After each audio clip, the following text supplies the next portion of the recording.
We all know the New York Police Department was authorized to develop a database of individuals that had stopped for one reason or the other.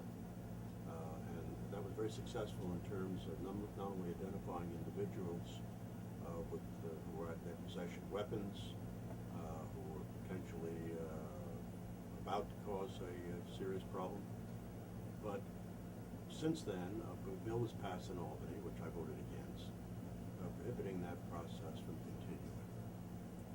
Now, as Commissioner Kelly has pointed out on more than one occasion, the results of that program have been very successful. They have prevented many things from happening that would otherwise have happened. The city is much safer.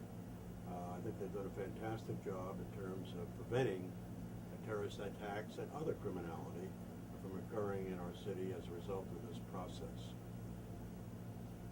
The argument against it is that you're putting into a database people who were stopped who didn't do anything wrong. Well, that's understandable. But the fact remains that having your name in a database is not really a horrible thing. We're all in one database or the other. There are databases just about on every individual who's living and breathing. So the fact that that exists is really of no consequence.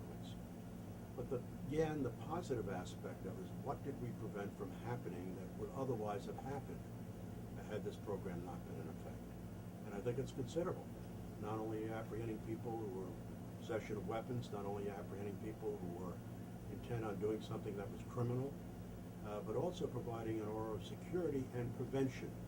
And that's what it's all about. When criminals are aware of the fact that this is going to happen,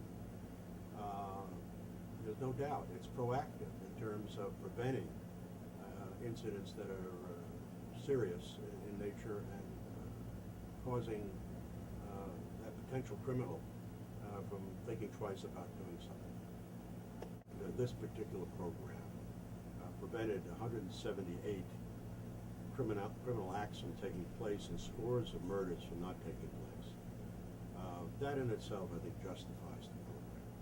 You could almost stop right there and say, what is the result of what they did?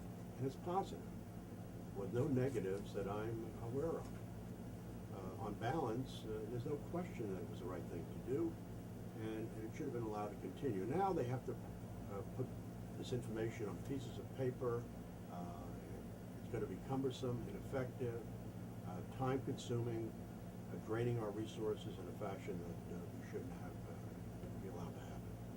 Striking about Senator Adams' objections to this is those communities which are hard hit by high levels of crime were the beneficiaries of this program in terms of reducing crime in those neighborhoods.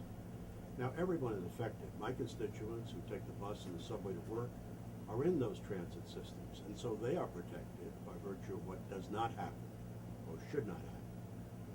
But to stop something that I think benefited those high crime areas of the city of New York, most of all, just made the entire initiative by Senator Adams without logic. Now, there's no question that our police department, in terms of a variety of different programs, this being one of them, has kept the city pretty safe. From the Times Square bomber having been discovered and prevented that horrible thing from happening, to attempts to blow up the subway, to attempts to blow up gas tanks and patrolling facilities at JFK.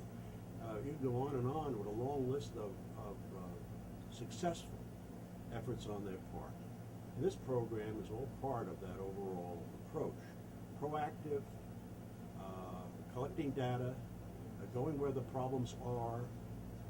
This, in summary, is something that we want to see continue and not diminish.